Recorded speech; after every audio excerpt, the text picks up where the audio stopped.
Muy buenas tardes, señores y señores, autoridades, señores generales, señor director general, señor coordinador de Cultura del Cabildo.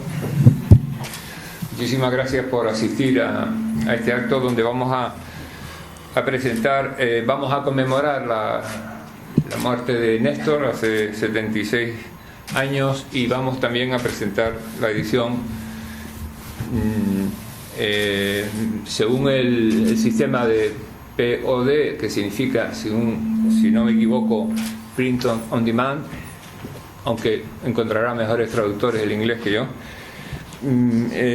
que creo que es innovador este tipo de publicaciones.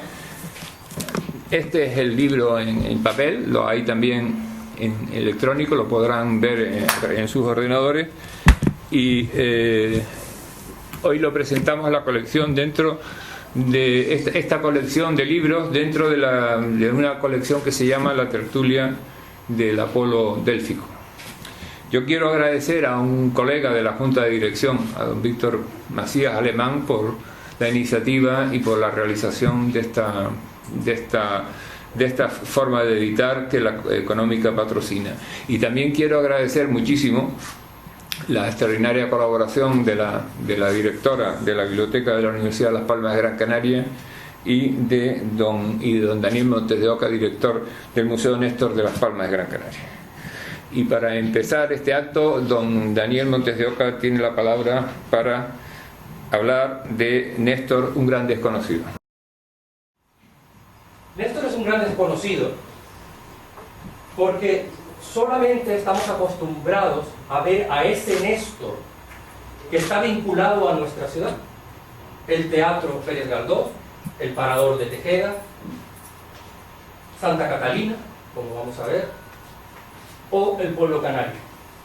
Pero Néstor es algo más. Néstor está considerado como uno de los grandes escenógrafos españoles. Néstor es diseñador de joyas, Néstor es diseñador de vestuario. Néstor era un revulsivo, ¿no?, en su momento para esta ciudad de Las Palmas de Gran Canaria.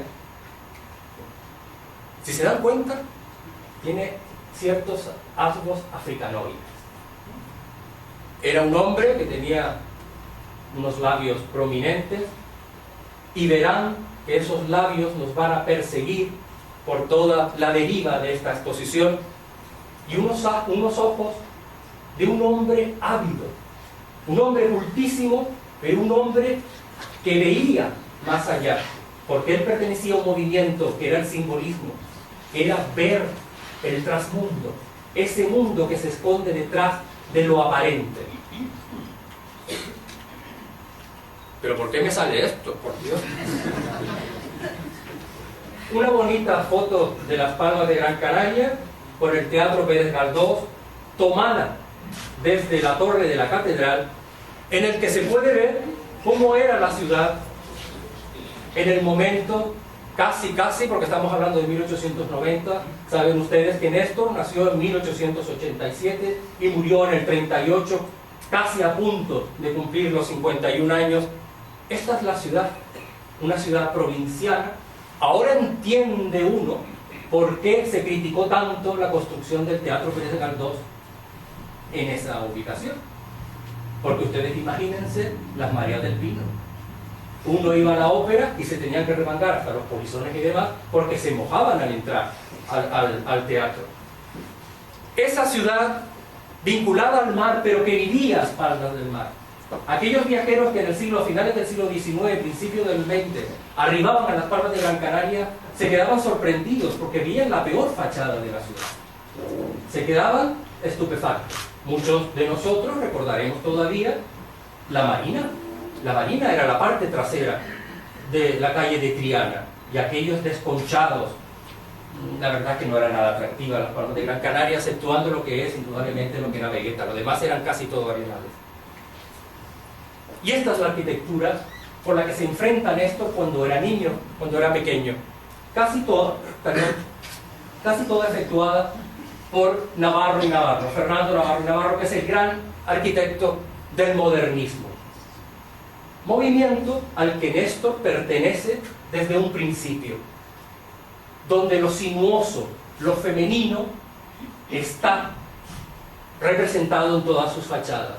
Pero claro, de ver esto, que no deja de ser una arquitectura hermosa, pero de pequeño formato, al compararlo con esto, la Place Clichy en 1900 en París, ustedes imagínense. Néstor visita Londres en 1904 y se queda enamorado de unos pintores que vamos a ver posteriormente. Pero él, cuando llega a París, ve los cielos abiertos. Ve una ciudad emergente, una ciudad con movimiento, y se enamora no solamente de la ciudad, sino de los personajes tan interesantes que van a poblar toda esta conferencia. Yo le he dicho a don Tomás Van de Valle que por favor me pare en algún momento, porque yo me entusiasmo. Es mi época de estudio y es en la época, ya estaría más muerto, ¿verdad? Pero es la época en que yo debí nacer. A mí me hubiera encantado bailar el Charleston. A mí me hubiera encantado vestir como se vestía en esa época, que se cambiaban de 3 a 4 veces. Eso es lo que Néstor vivió. Una época de esplendor, una época de entreguerras, como nunca se ha vuelto a ver. Nosotros, los estudiosos de este periodo, lo denominamos la edad de plata de la cultura española, porque en ese momento vimos los mejores representantes de la poesía, de la filosofía, de toda la literatura, del pensamiento, de las artes. Y a todos ellos los hemos olvidado. Casi nadie se acuerda de Bertrand Massés, por ejemplo, el pintor español más famoso en su momento. A Néstor lo hemos relegado. Y solamente en este ámbito conocemos la figura de Néstor. Nos creemos que es el único que está olvidado, ¿no, señores? ¿Quién sabe quién es Conchita García Ascon? Conrado del Campo. Son músicos importantísimos de ese periodo. Anselmo Miguel Nieto, uno de los mejores pintores de ese periodo. Y los hemos olvidado a todos. Néstor, que era un hombre, esta fotografía me maravilla, porque es el hombre que nos interesa a nosotros. El hombre que pasa fronteras, que traspasa fronteras. El hombre que se interesa por lo que ocurre más allá de las fronteras de la isla. Y cuando en 1904, siendo muy joven, visita Londres, se queda enamorado de todos los pintores que nosotros conocemos como prerrafaelitas. Aquellos pintores que miran al Trecento, que miran al Quattrocento italiano, que miran al pasado porque están cansados totalmente de la industrialización. Digo Néstor desconocido porque cada vez que explico un cuadro de Néstor, y muchos de ustedes han estado en el museo, se quedan sorprendidos, porque ver un lienzo no es solamente ver esa plancha estética, donde se ve la categoría o no de un pintor, es el trasfondo.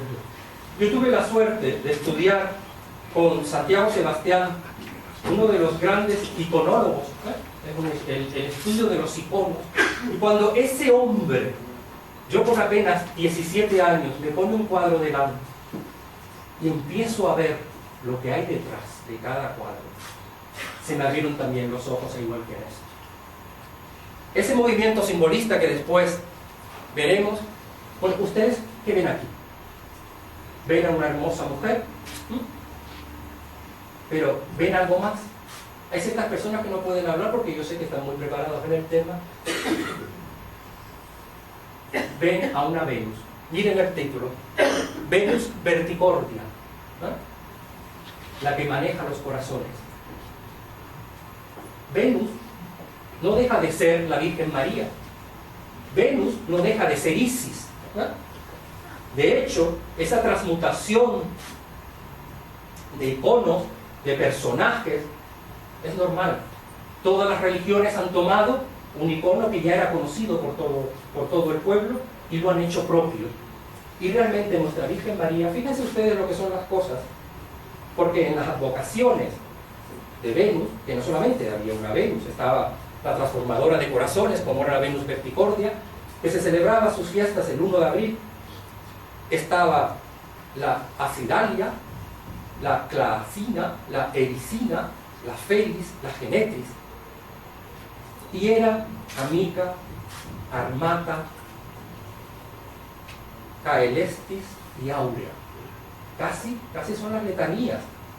Cuando nosotros, casi todas las señoras en aquella época, ¿no? Cuando contaban el rosario, Torres Eburnia, etcétera, etcétera. Pues casi todas esas vocaciones estaban adscritas a esta mujer, a esta diosa. Bueno, Dante Gabriel Rossetti es uno de los grandes representantes. Yo no sé si conocen esa pintura victoriana. Aquí tenemos a David Bramwell, que ya están más que acostumbrados, indudablemente, porque los británicos son sus grandes pintores. Esa época victoriana en la que desde cuenta, Dante Gabriel Rossetti, que además era poeta, nace en 1828 y muere sobre 1898. Pues esos pintores que ocupan casi todo el siglo XIX son los que Néstor ve en esa visita en 1904 y se queda totalmente enamorado. Son unos pintores, como ya les dije, que miraban al pasado, donde la mitología y donde todo ese trasfondo se deja ver en esta pieza. Lleva, al igual que Eva, la manzana de la discordia, la manzana de París. Lleva además la saeta con la que el amor va a horadar tu corazón, por así decirlo. Esta señora que aparece aquí no es su amante. Desgraciadamente todos estos personajes tienen también un trasfondo de bohemia y de tristeza. La que fue su gran amor, Mary Cedar, desgraciadamente se suicida con 36 años al no soportar que Dante Gabriel Rossetti se acostara con toda musa, vamos a decirlo de esa manera finamente, y se suicida con Laudano. Se dice que cuando él llega después de uno de estos encuentros amorosos, justamente con una de estas musas, la encuentra muerta, tirada en un diván, y le produce tal tristeza que los poemas que le había dedicado a ella los inserta en su melena. En esas melenas pelirrojas, porque estaban de moda en ese momento, eran las musas prerrafaelitas casi todas, o eran pelirrojas, o se teñían de pelirrojo, o de un rubio platino. ¿Eh? Son las cosas. Nosotros ya esos iconos no sabemos reinterpretarlos. Ahora vemos unas rosas rojas, qué bonito. Pero en ese momento sabía todo el mundo que la rosa estaba vinculado al amor, pero al amor más sexual, al amor prohibido. Además, el color rojo, también privativo de las prostitutas, y también bajo ese halo de tinte erótico, está representado por las rosas.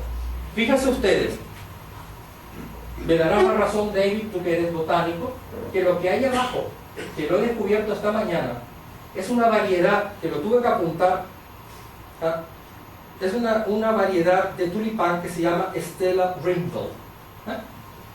Es un tulipán, ustedes saben que desde el siglo XVII en adelante la tulipomanía se pone de moda, sobre todo en Flandes y en la zona, todo lo que es Holanda, Bélgica, Francia, sur de Alemania y demás. Era una planta carísima, pero es que ya desconocemos que esa planta estaba adscrita al amor eterno. Aquí estamos hablando de todo un repertorio de iconos que a simple vista no lo vamos a ver. De hecho, se dan cuenta de que está tratado casi como una virgen, está nimbada de dorado. ¿Eh? Pero además, es que sobre ese nimbo coloca 8 mariposas. La numerología, la cábala, el esoterismo, todo ese peso que en el final, desde 1860 en adelante, tiene una importancia para la sociedad inglesa, francesa y española y americana, o sea, de todo Occidente, se está viendo en este lienzo. En Oriente, la mariposa está adscrita a el matrimonio, a la fidelidad, y aquí aparecen el número de 10. En el mundo hindú, ese 10 es el cuerpo celestial que radica justamente en el pelo, y ahí los coloca él. Nos estamos dando cuenta de que todos estos personajes son personas cultas, que leen y que están realmente vinculados a toda una corriente que se está dando en todo Occidente y que Néstor, a ver, unos pocos años después, pero unos pocos años después, no, unos tantos años después, porque realmente él fue el último, fue el canto del cisne, con él desaparece el movimiento simbolista tal como lo conocían en el 19. En este lienzo, qué pena que no esté la propietaria aquí, que lo posee una encantadora señora de las Palmas de Gran Canaria. Ya quisiera yo tener este cuadro en mi colección, porque es uno de los mejores dentro de lo que es la representación del simbolismo en la obra de Néstor. El manierismo está aquí representado. Dense cuenta, si el brazo de esta señorita Acebal realmente lo pusiéramos a la altura que le corresponde, esta señora estaría pues en el Teatro de los Monstruos, porque es imposible. Dense cuenta, miren la proyección que tiene ese gran brazo. Pues al igual que el cuadro anterior, aquí hay todo un código que hay que desentrañar.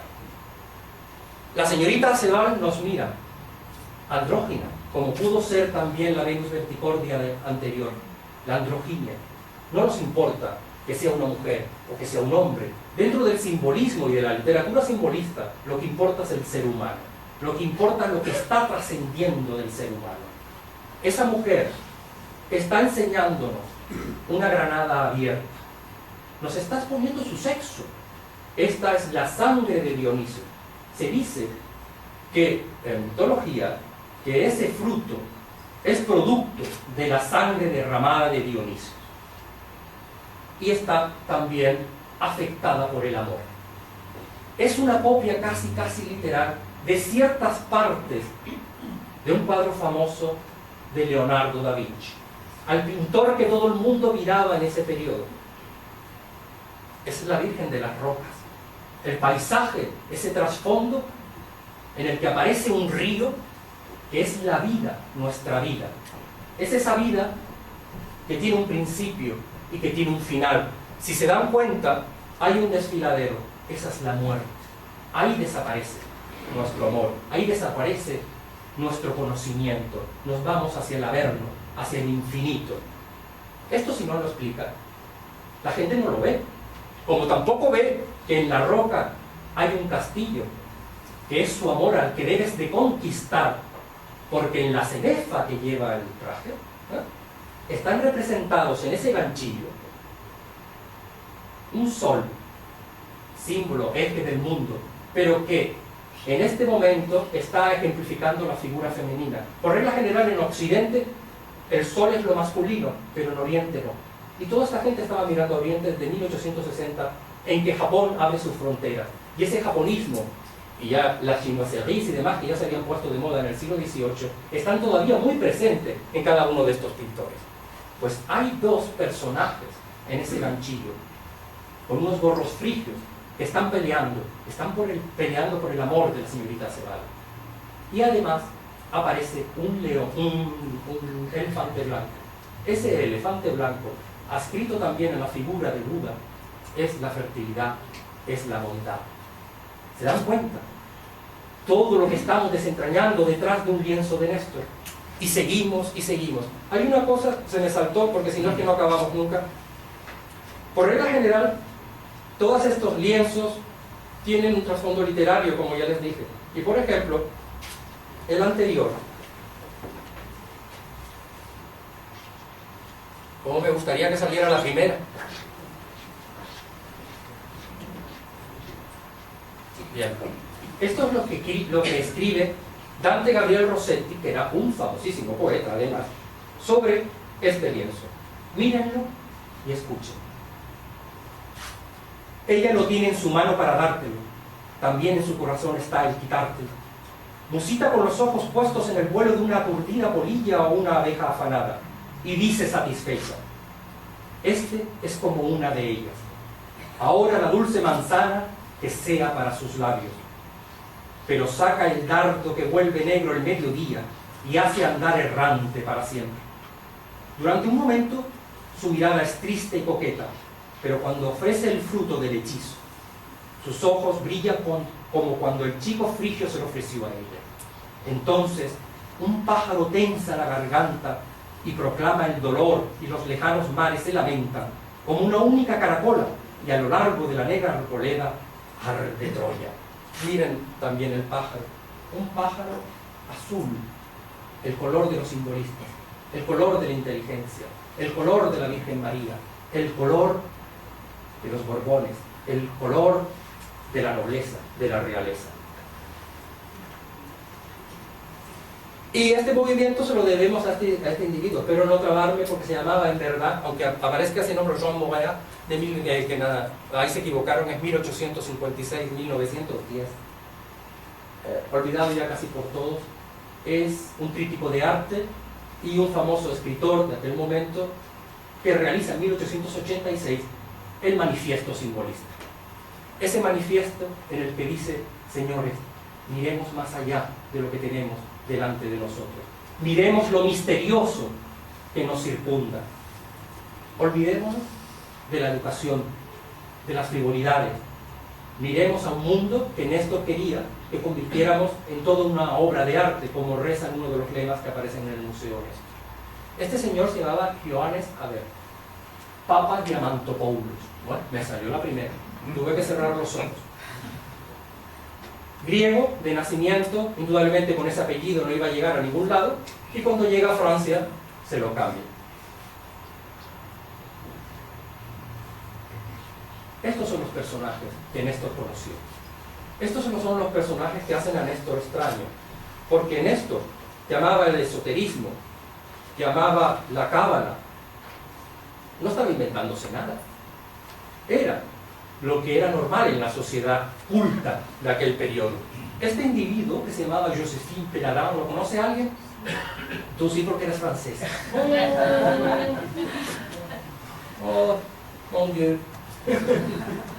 Bueno, pues Joséphine Péladan se nombra, se autoproclama Zar Merodach.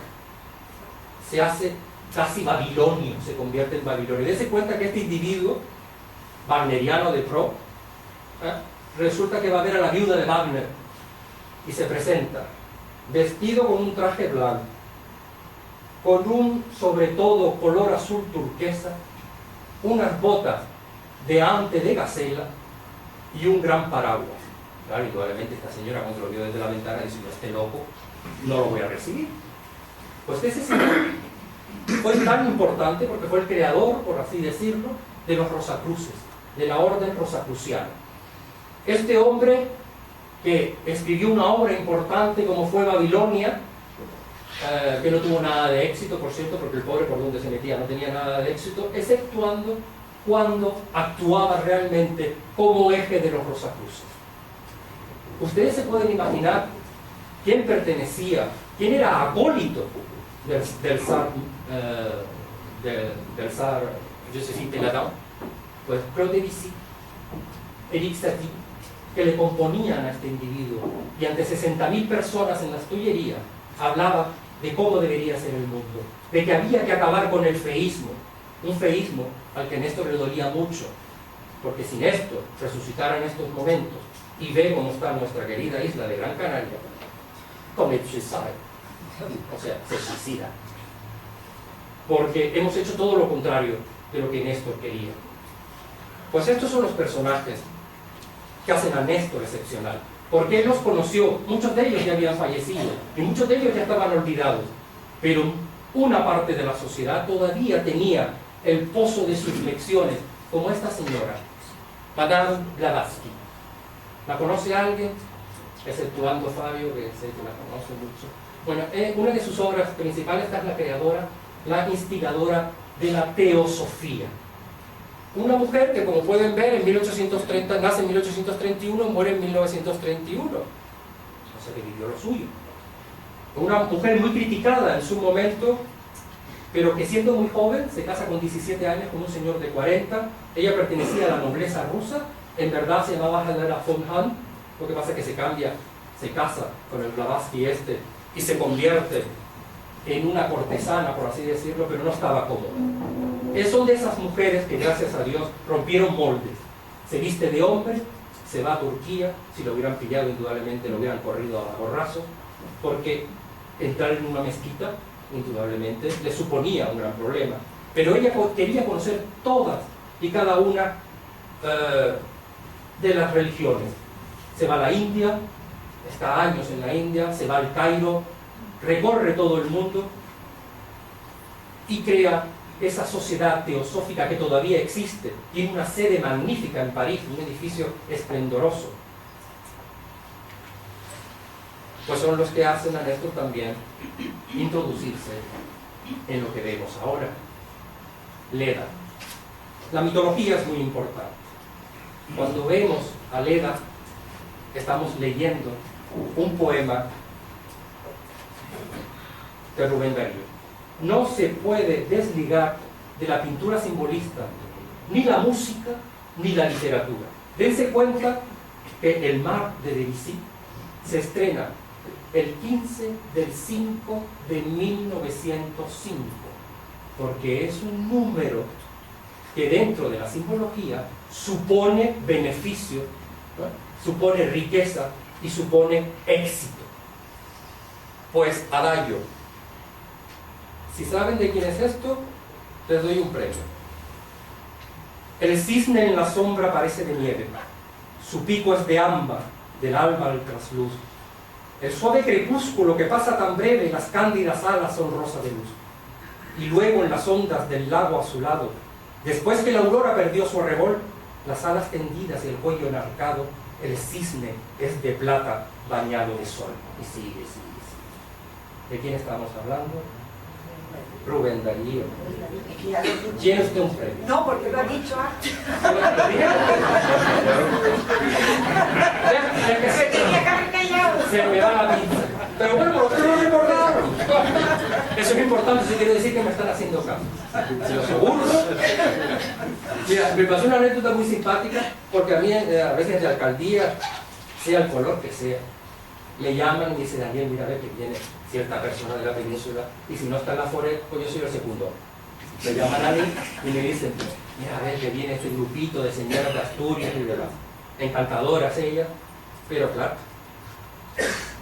a veces es complicado explicar la ciudad y explicar todo lo que ocurre en las Palmas de Gran Canaria, y más en el pasado, y ellas no están vinculadas con esa historia, ¿no? La señora encantadora, que aguantó estoicamente por 80 y tantos años, termino yo de dar la disertación ya en las casas consistoriales, enseñándole San Roque, San Nicolás y demás, y dice: hijo mío, no te he entendido nada, pero me lo he pasado de bien, porque sé que bien habla, pero no te he entendido nada. Espero que no ocurra aquí, eso esta noche. Pues Leda, ¿saben la historia de Leda? Se lo voy a recordar un poquito.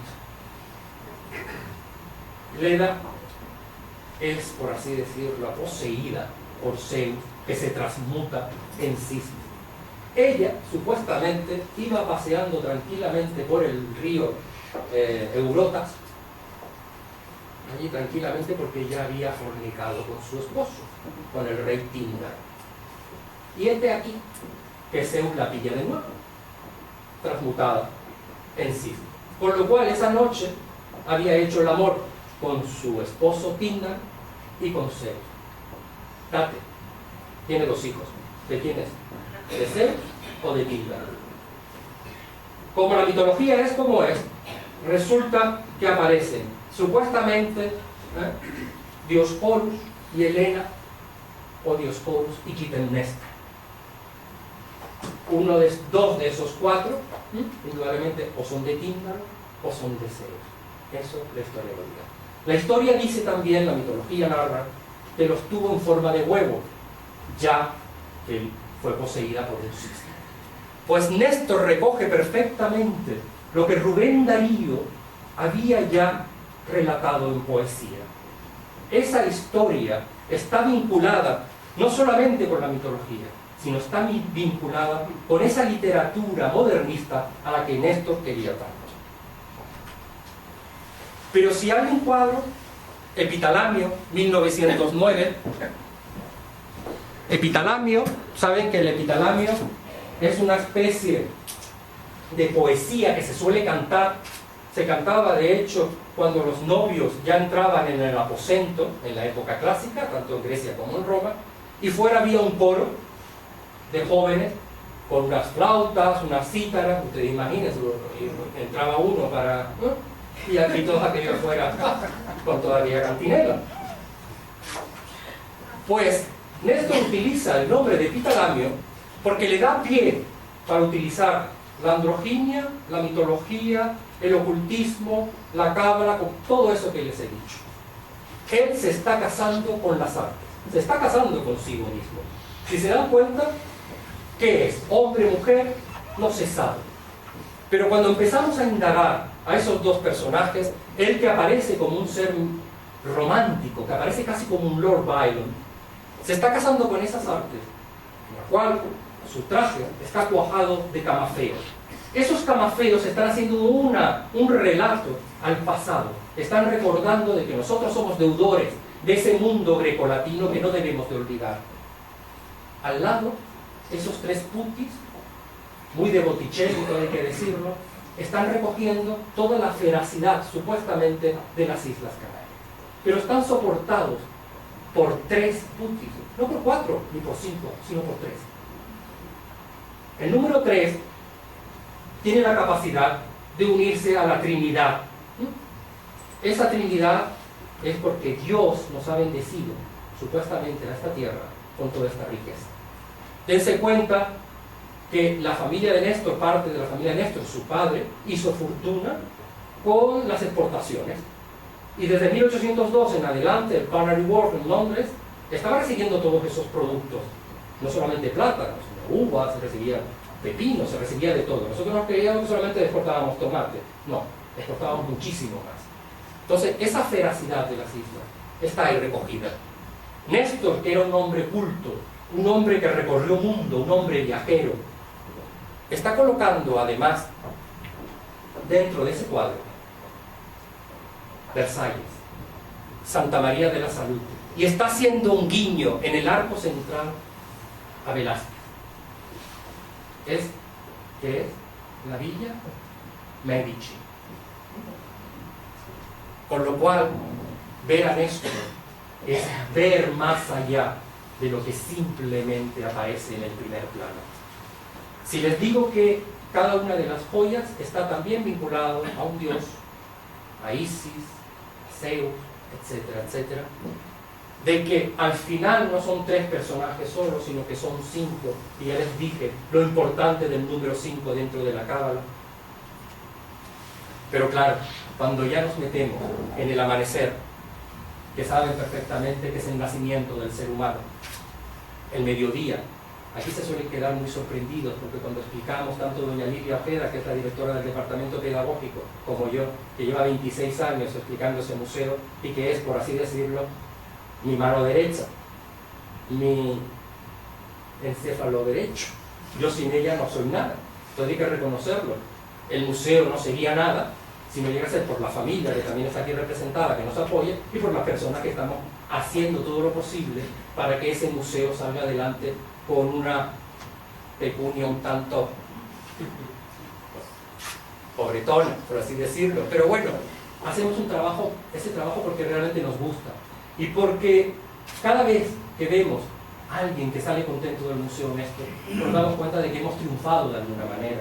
Aquí también la acompaña Carmen, que es la administrativa, que se queda toda regañada, pero bueno. Cuando aquí explicamos que estamos en la adolescencia, de que es el momento en el que el ser humano está descubriendo lo que realmente le viene encima, digo, Dios mío, me veo cegado por ese futuro que no sé por dónde va. Que explicamos que el elemento acuático es una relación con lo femenino, que es la mujer. Por eso se está introduciendo ese gran pene dentro del mar, porque está descubriendo la sexualidad.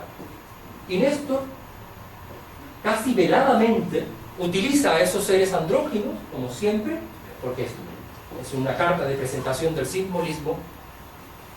En ese pez gallo coloca ese gran pene y nos está haciendo la introducción de lo que tiene que ser la vida. La tarde, que inexorablemente nos está empujando hacia la finiquitud, la muerte. no coloca el número 4, que es la muerte, porque quiere en ese plafón número 4. Deben de saber que en todo Oriente no se puede utilizar ese número. Ustedes no viven en la planta cuarta de un edificio. Ustedes no van a un hotel y ven el 405. No tendrán un coche con un 4, porque antes prefieren estallarlo antes de tenerlo. Porque el ideograma de muerte y 4 se pronuncia casi igual y se escribe casi igual. Por lo cual le tienen pánico absoluto al número 4. Está prohibido, por así decirlo. Y colocan la muerte justamente en el número 4. Ahí están la Hamu y la Homet, que son las dos serpientes que sustentan el mundo, que se encuentran en el inframundo. Miren la cara de horror de esas personas que no saben que van a encontrarse. El miedo a la desaparición, el miedo a ver si hay algo más allá de esas fronteras.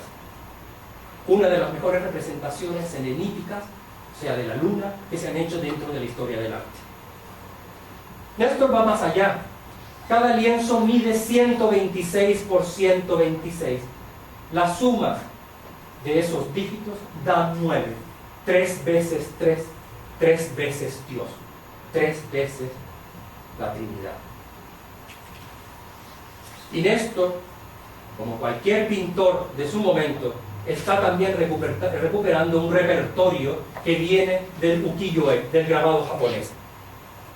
Ahí está la serpiente y ahí está ese samurái luchando contra el inframundo, contra el averno.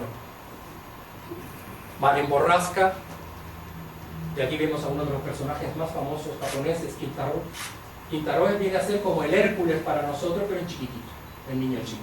De hecho, es tan famoso que desde hace más de 150 años se hace un caramelo que al partirlo tiene la cara de Kintaro. Pues Kintaro está sobre una carpa, que la carpa siempre, nosotros tenemos magníficos representantes de esta familia en el Parque Doramas, que son las carpas O, las carpas japonesas de toda la vida. Vayan y véanlas porque hay algunas que, Dios mío, si eso pasa por una sartén, porque dicen que el kilo se vende a 700, 800 euros. No se diga muy alto, no sea que vayan a desaparecer todas las carpas de... ¿Ves? Pues la carpa, que siempre ha tenido una simbología beneficiosa, en este caso está unido, esa iconología está unida a la muerte, porque se dice que aquel pescador que coge una carpa, ella inmediatamente se deja morir, sabe que su futuro ya acabó y que ofrece su cuello a ese pescador. La noche. Imagínense por qué Monseñor Pildani Sapiaín prohibió la entrada, no al museo sino a esta sala, a la sala del poema de la tierra, porque indudablemente él creía que esa sexualidad explícita, Monseñor Pildani no era tan tonto. Aquí no hay solamente sexualidad o sensualidad o lo que ustedes quieran ver. Aquí hay un alegato masónico en cada uno de los lienzos, el signo de la viuda, pero claro, eso no lo ve ningún personaje como podemos ser nosotros si no estamos adentrados en ese mundo masónico. Ve solamente la plenitud de dos cuerpos que están fundidos. Aquí también se podría leer una poesía de Rubén Darío, pero Rubén Darío también es que ese modernismo, igual que Tomás Morales con ese vocabulario tan rico, se cuenta que es, por así decirlo, una manera de visualizar, ¿no?, ese ambiente en el que vivían estos personajes. Ver la casa de Néstor realmente era una locura. Allí no que había un bibelot más, era todo recargado. Pues esa literatura recargada de los simbolistas, de Leonard, de Rimbaud, que ves a Salambó, a esa gran princesa, subiendo por unas escaleras y realmente estás viendo la escalera, estás viendo cómo está vestida ella, pero claro, para subir la escalera tarda media hora de lectura. Entonces llega a ser en algunos momentos cansino. Aquí está haciendo también un alegato a la muerte, al amor que aunque desaparezca por la noche, que la noche también es una simbología más de la desaparición de la noche, vemos que nos está comentando que perdurará. Que esa luz, que es la luz divina, nos va a mantener unidos. Dense cuenta que las manos, los dedos están formando el triángulo, que es uno de los signos masónicos por antonomasia. Es el ojo de Dios que todo lo ve. Estamos amparados por la divinidad. Y claro, Mar en Reposo, una de las obras emblemáticas, está haciendo también un alegato a la muerte. Ahí están Néstor y el que fue su compañero durante muchísimo tiempo, Gustavo Durán, están haciendo el muerto en la playa de las canteras. Pero está diciendo que nuestro amor, nuestra amistad, no puede desaparecer después de nuestros cuerpos, que tiene que pervivir. Y claro, ponemos a Dalí, porque muy poca gente sabe que Dalí le iba a pedir dinero a nuestro querido Néstor. Era conocido, el nombrete se lo puso Federico García Lorca, como el durero, porque daba duros de plata, ¿no?, a aquellos jóvenes que él veía que no tenían posibilidades de salir y tenía que ayudarlos. Pues Dalí fue uno de los grandes beneficiarios. De hecho, Dalí quería tener obra de Néstor, y claro, no podía pagarla porque los cuadros de Néstor en aquel momento estaban muy cotizados. ¿Y qué es lo que hacía? Irle a cada 2 por 3 a su taller en Madrid a pedirle, digo, o dame dinero, indudablemente, o dame un cuadro para mi residencia. A todos ellos, la gran mayoría los conoció en Madrid. Y aquí esta señora hermosísima, una de las más conocidas, se decía en aquel momento, eres más rica que la de Capurtala. Es la única española que llegó a ser maharaní, doña Anita Delgado y Briones, amiga de Néstor, una de las pocas veces en que aparece firmando como princesa de Capurtala. Cuando se iba de cena en la década de los 30 con Néstor en París, ella ya se había divorciado. Era una mujer, como pueden comprobar, aquí en la fotografía no se aprecia con toda la calidad que realmente existe en la pieza original. Esos diamantes, el fulgor de esos diamantes es tan grande que casi aparece velada. Sería como Sarita Montiel cuando le ponían la media aquella para que no se viera, ¿no?, para que se viera toda velada y no se le dieran las arrugas. Pues a ella no le hacía falta media, se ponía sus diamantones y con eso ya era suficiente. Dense cuenta que hace 3 años se vendió la colección en Christie's y se remató por más de 5 millones de euros. Y eran piezas secundarias dentro de su colección. Era más rica que la de Capurtala. Amiga de Néstor. Porque conocer a Néstor, no solamente conocer su pintura, es conocer a todas las personas con las que tuvo la suerte de convivir. Aquí está Antonia Mercé, la que era conocida como la Pavlova del flamenco. Como pueden comprobar también, muere joven, en el año 36, 2 años antes que Néstor. Del susto que le produjo, ella padecía del corazón, pero en esos momentos estaba en Bayona, residiendo, justamente recuperándose de una afección cardíaca. Y la pobre no soporta el hecho, cuando le dice que comienza la guerra civil. Le dio un ataque y murió al instante. Esta mujer fue muy importante, porque todas las mujeres fueron importantes en la vida de Néstor. Su madre, sus hermanas, y todas las mujeres a las que ayudó en su momento. Antonia Mercé, la gran bailarina, ¿qué le hacía a Néstor? Pues le hacían las escenografías, por ejemplo, de Fandango de Candil en 1927, que se estrena en la Volkswagen de Hamburgo. Le diseñaba sus vestuarios, al igual que a una de las grandes mezzosopranos de la época, Conchita Superbi, que espero que algún día este lienzo pueda estar en el museo, porque su nieto, James Superbi, que fue un famoso bailarín del Royal Opera Ballet y demás, pues resulta que está deseoso, bueno, no está deseoso porque claro, él dice que lo dará después de su fallecimiento, por lo cual no creo que esté deseoso.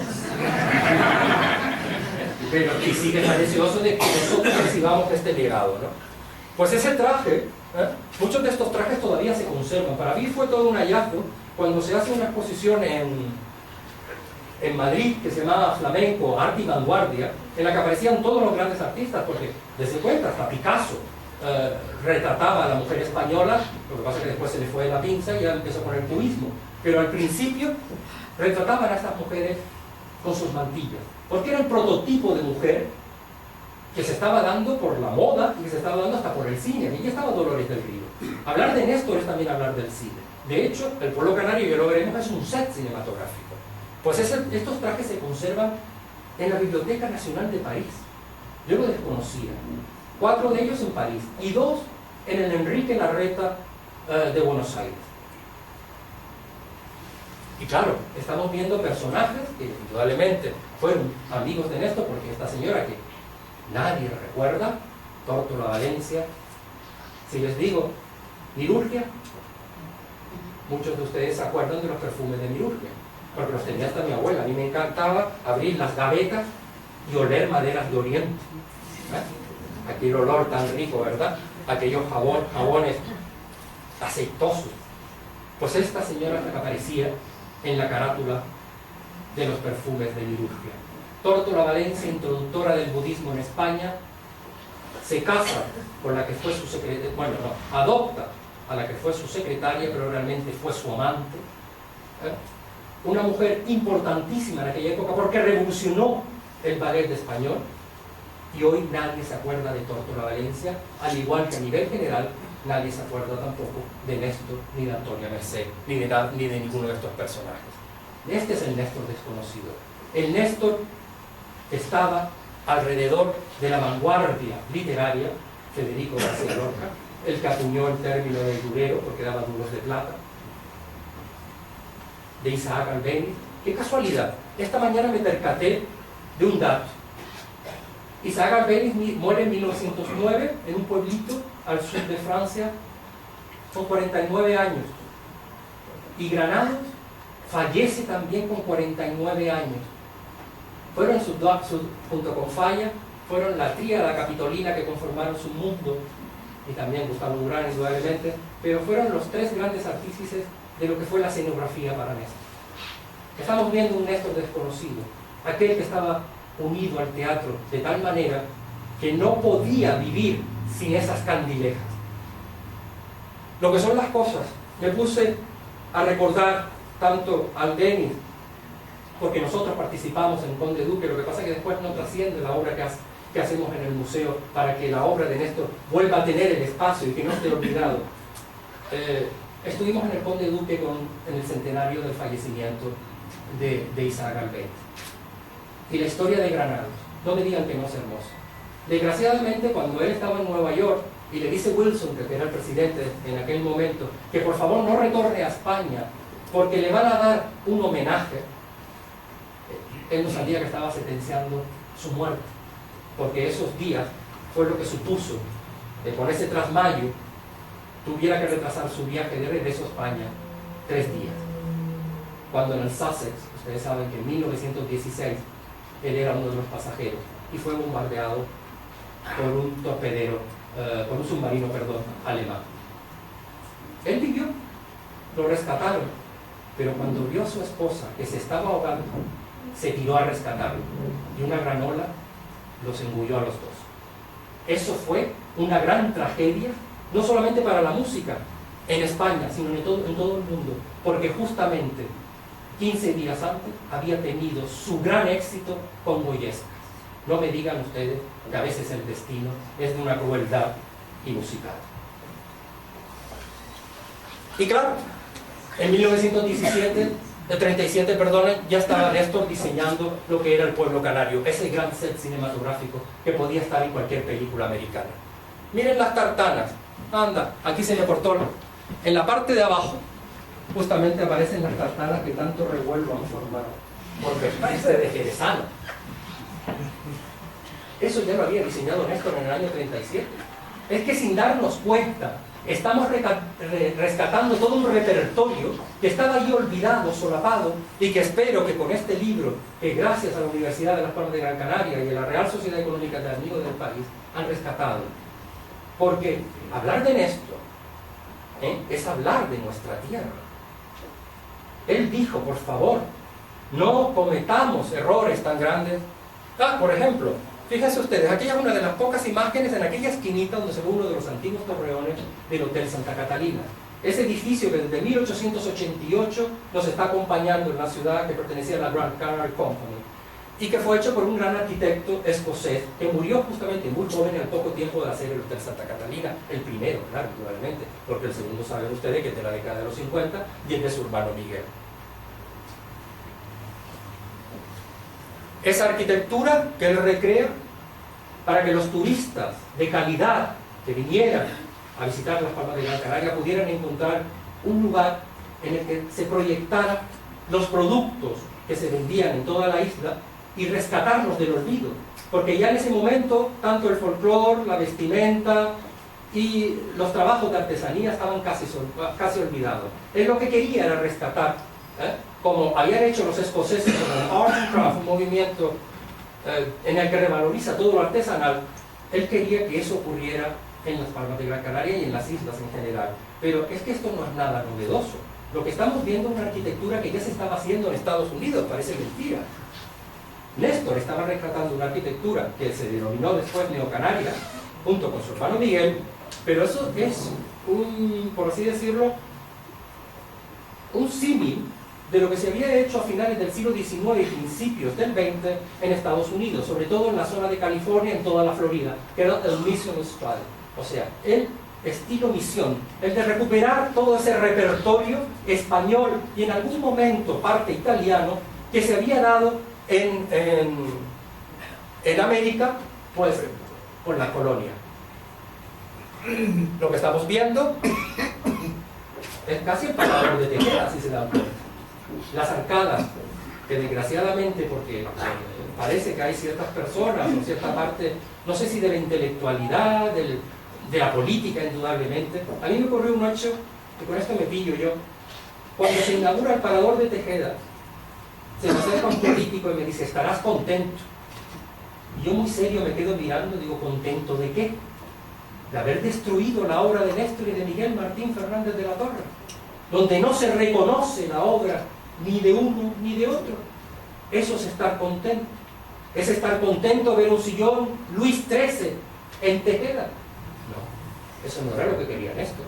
Néstor diseñó, siguiendo esa corriente del Art and Craft inglés, diseñó todo un mobiliario, diseñó hasta las cortinas, y todo eso se barrió. Y con ese barrido desapareció una parte importante de nuestra infancia, de nuestros recuerdos. Eso parece ser que no es importante. Lo que es importante es el sillón Luis XIII. Aquí tenemos justamente el parador de Tejeda y lo que quiso para nuestros riesgos, que lo copió literalmente nuestro amigo César Manrique. Esto es un remero, por así decirlo, de lo que César después recuperó e ideó para Lanzarote. ¿Qué hubiera sido de las Palmas de Gran Canaria si en esto se le hubiera hecho caso? Es verdad que él se creó una especie de mundo mediterráneo, casi cretense, casi minoico, con esta arquitectura que se escapa mucho de lo tradicional, pero en el fondo que estaba recuperando mucho de la tradición vernácula. Estas eran las canteras que Néstor conoció. Y en ese librito podrán leer que no cometamos el mismo error. Fíjense ustedes, lo dijo en el año 37, aunque se publicó en el 39. No cometamos en Gran Canaria los mismos errores. No cometamos el error del horror. Porque si hay arquitectura del feísmo, es esto, donde la naturaleza ha desaparecido en pos de un crecimiento desmedido y sin estética. Pues él decía, no cometamos con más palomas el mismo horror que hemos cometido con las canteras. Pues, Dios mío, si este hombre se levanta, y este es la más palomas, y se enfrenta a eso, que no es lo peor, hay que decir, que no es lo peor, que todavía, bueno, a mí me encantaría tener un bazooka, una pisonadora bien grande, porque realmente hemos cometido dislates enormes con el territorio.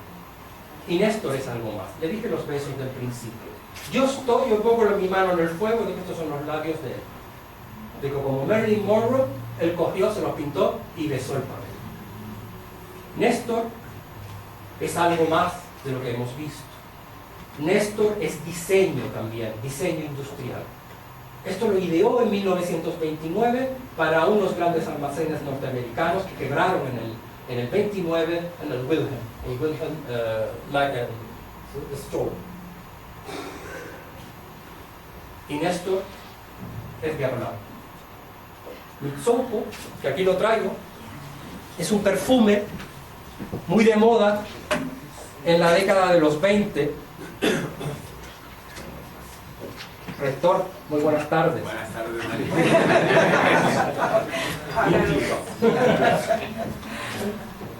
Se los voy a dar. Porque Néstor es sentido, es olor, es olfato.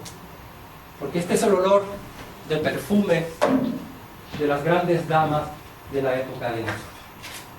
Vayan pasándolo y vayan oliendo. Lo van pasando por atrás, un poquito más hacia atrás. Y ahora vamos a hablar del libro que trata de que hemos reeditado y que básicamente lo que se pretende es recuperar lo que dijo Néstor en la década de los 30 sobre qué es lo que había que hacer en política turística. Y para eso, doña María del Carmen Martín Marichal, directora de la Biblioteca Universitaria, nos va a contar sobre el libro y sobre lo que rodeó su edición y sobre el contenido.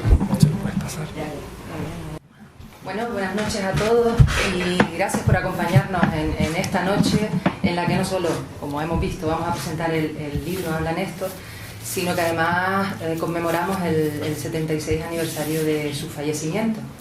¿Qué mejor que hacer esta presentación después de la maravillosa y entretenida conferencia que ha dado Daniel? Entretenida, amena y que además nos da a conocer una parte de Néstor que seguramente muchos de nosotros desconocíamos. A la que yo me voy a referir en la presentación de este libro porque inevitablemente él mismo hace referencia a esa visión de la que él ha hablado que Néstor tenía para nuestra isla de Gran Canaria, para su país, como él denominaba a esta isla. Para mí, como directora de la Biblioteca Universitaria, pero sobre todo como bibliotecaria y particularmente como canaria, es un privilegio y enorme, inmenso, el participar en actos como estos, en presentar obras de este tipo, documentos destinados a recuperar todo ese patrimonio documental bastante olvidado, desconocido, para darlo a conocer a toda esa sociedad canaria y a la sociedad en general, ¿no? Contribuyendo así a enriquecer todo este patrimonio. Esta no es la primera vez que la Real Sociedad Económica de Amigos del País de Gran Canaria y la Biblioteca Universitaria colaboran. Hace ya unos 10 años colaboramos también en estos menesteres y vio la luz el libro denominado Gregorio Chili Naranjo, Miscelánea, que recupera una serie de documentos rescatados hasta ese momento, hasta el momento de la publicación, al margen de los famosos estudios históricos, patológicos y climatológicos que este científico y antropólogo canario había escrito. Eso al margen, por supuesto, no podía evitar mencionarla, el portal del Archivo Histórico de la Real Sociedad Económica de Amigos del País difundimos en la Memoria Digital de Canarias y que no solo por el interés que tiene para conocer los orígenes de esta sociedad, sino también para la propia historia de nuestra isla, les invito a visitar. Bueno, no hay más que mirar este auditorio, estoy encantada además que esté tan lleno para un acto como este, de presentación, y no solo de presentación, yo incluso me atrevería a decir de presentación de Néstor, de ese Néstor que Daniel nos ha dado a conocer. Todos nosotros, la mayor parte de los que estamos aquí, asistimos lamentablemente en muchos casos, diariamente, a ese desconocimiento que las nuevas generaciones, y no solo las nuevas generaciones, otras tantas también, tienen de nuestra cultura, tienen de nuestra historia, tienen de nuestro pasado, en definitiva de nuestro patrimonio documental. Y colecciones como las que hoy presentamos aquí contribuyen, sin lugar a duda, a rescatar todo ese patrimonio documental e histórico y darlo a conocer. Precisamente por eso, cuando la Real Sociedad Económica de Amigos del País nos invitó a colaborar en este proyecto ilusionante, no lo dudamos ni un solo momento, dijimos sobre la marcha que sí. Además, nuestra universidad, agradezco inmensamente la presencia del rector, eso demuestra también el compromiso que nuestra universidad tiene, que es lo que iba a decir ahora, con la sociedad canaria, tiene un profundo compromiso social, particularmente con esa sociedad que la demandó con tanto énfasis y con tanto ahínco hace precisamente ahora 25 años en que nacimos, y siempre estamos dispuestos a colaborar en proyectos de este tipo, proyectos encaminados a difundir, a recuperar y por lo tanto a conservar para las futuras generaciones todo ese inmenso patrimonio documental. Para ello, pues ofrecemos nuestros conocimientos, nuestro asesoramiento técnico y nuestras plataformas digitales para hacer esa difusión de una manera, eso sí, libre y gratuita, para que cualquier ciudadano en cualquier lugar del mundo pueda acceder a ese conocimiento los 365 días del año en cualquier momento. Acabo de mencionar que el fin que tiene precisamente la colección que hoy se presenta es difundir todo este patrimonio, y la elección de este primer título, Habla Néstor, igual que la elección del día en que se hace esta presentación, no es casual. Se hace así precisamente para conmemorar el 76 aniversario del fallecimiento de este genio pictórico, artístico y además un visionario, como ya ha mencionado Daniel, de lo que quería para nuestra isla de Gran Canaria. Habla Néstor recoge en la conferencia que él presentó el 18 de abril del año 1936 en la Junta Provincial de Turismo, precisamente encaminada a defender lo que él consideraba la identidad canaria, ¿no? Ya en ese tiempo, ya en el año 1936, se veía claramente que el turismo iba a ser una de las principales fuentes de riqueza de nuestro archipiélago, y en particular él velaba porque los intereses de Gran Canaria siempre estuvieran bien defendidos, ¿no? En este texto, Néstor expresa detalladamente lo que él cree que debería ser Gran Canaria, manifiesta detalladamente también el cómo debería ser nuestra ciudad, el que deberíamos luchar por recuperar nuestra idiosincrasia, nuestros productos, nuestras costumbres, nuestra cultura, para hacerlo así más atractivo a los turistas que nos visitaban. Yo les animo a que lean este libro, no se van a arrepentir, van a conocer ese Néstor que nos acaban de presentar, y además el texto, que se lee de una manera muy fácil y amena, va a poner de manifiesto cuestiones que lamentablemente 78 años después de que fuera leída esta conferencia siguen estando vigentes. Yo, si me lo van a permitir, le voy a leer algunos fragmentos que ponen de manifiesto tanto lo que ha mencionado Daniel como lo que les acabo de comentar yo ahora. En una parte del libro en la que hace referencia precisamente a la pérdida de las señas de identidad de nuestra isla, dice: hasta en los pueblos más apartados ha ido desapareciendo el uso de la mantilla canaria, sustituida por velos o sombreros ridículos traídos por vientos de afuera. La belleza de nuestros paisajes sufre los efectos del modernismo estandarizado. Con el clásico cajón armado se desplaza a la típica casa campesina. Un poquito más adelante, y haciendo referencia a la vestimenta, a la comida, a las tradiciones, también dice: si no recobramos y acentuamos nuestra personalidad, nada podemos ofrecer al turista que le halague y satisfaga. Dentro de un estilo netamente canario tenemos que revalorizar todo lo nuestro, sea moderno o tradicional. De otro modo seremos suplantados por el industrial o el comerciante de afuera, como pasa hoy a nuestros ojos. Desde el cambullón hasta los hoteles y tiendas monopolizan el comercio turístico con artículos exóticos. Menos mal que se trata de paisanos, pero se dan casos de los que se lucran son extranjeros. Los bazares indios no me dejarán mentir. Habéis observado que el turista pide siempre lo que para él es exótico, es decir, el producto típico del país que visita.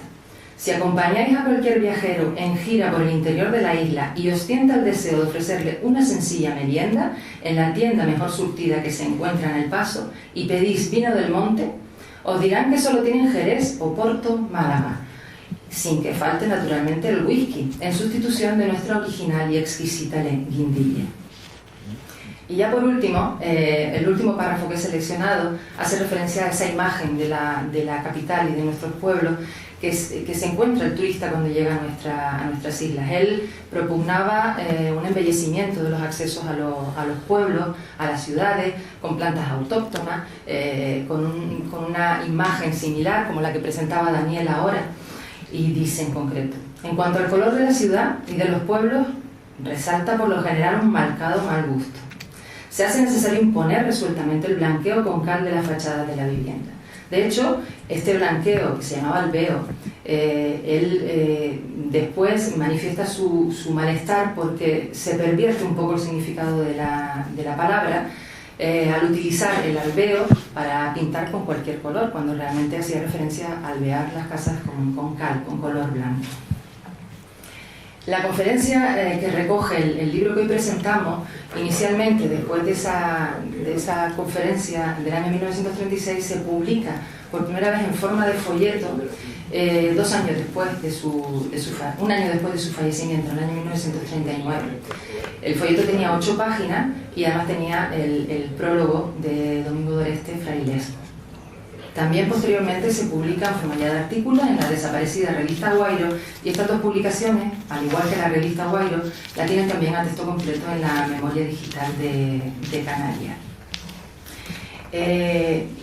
Yo he sido breve porque bueno, el texto también es breve pero muy denso, o sea que les animo a leerlo, y a pesar de que el director de la Real Sociedad Económica de Amigos del País también lo hizo al principio, me van a permitir que haga un paréntesis en esta presentación y lo dedique a reconocer públicamente el esfuerzo y la dedicación de una persona que lleva muchos años dedicando buena parte de su tiempo laboral y personal a la tarea de búsqueda, de recuperación y de difusión del patrimonio documental canario.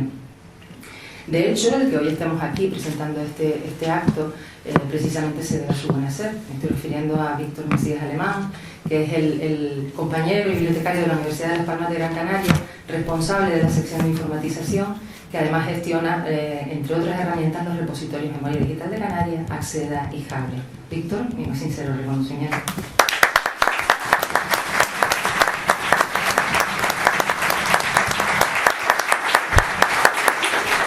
Ahora sí, les animo a que se acerquen a este libro, que pueden acceder a él descargándolo, adquiriéndolo, como decía Tomás antes, mediante pago previo. En la página web de la Real Sociedad Económica de Amigos del País tienen las direcciones de las librerías o otras fuentes donde pueden descargarlo. Pueden descargarlo gratuitamente a través de Memoria Digital de Canarias en cualquier dispositivo móvil. Al hacerlo, pues bueno, se les presentará, y bueno, con todas las ventajas y virtudes y también defectos, le falta el olor todavía al libro, a esto, podrán acceder, pero también ofrecemos una novedad, y es que en Memoria Digital también tenemos el audiolibro, o sea que si no tienen ganas de leer o están haciendo algo y mientras quieren escuchar el texto, pues pueden acercarse a Memoria Digital de Canarias y accediendo a ella pueden encontrar, por ejemplo, esto. No sé si se escucha bien. Ha vivido bajo la fascinación de los cultivos especiales que se han sucedido desde hace tiempo. Así con cada uno de los capítulos. No quiero cansarlos ni además desvelarle el contenido del libro. Les animo a que accedan a él y lo lean. Muchas gracias.